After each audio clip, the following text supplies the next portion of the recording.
Wala nang keme-keme, patawal-tawal pa, damit lang yan. Linisin mo yung tenga niya, ganun. Linis mo lang.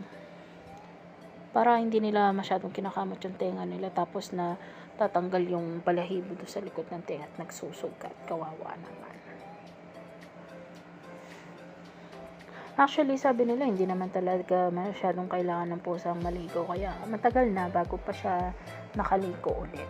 Pinaliguan ko para masanay siya na nakakaligo. Para pagka nandun na siya sa bagong bahay niya na mas maalagaan siya, sanay siyang maligo para hindi siya masyadong madumi.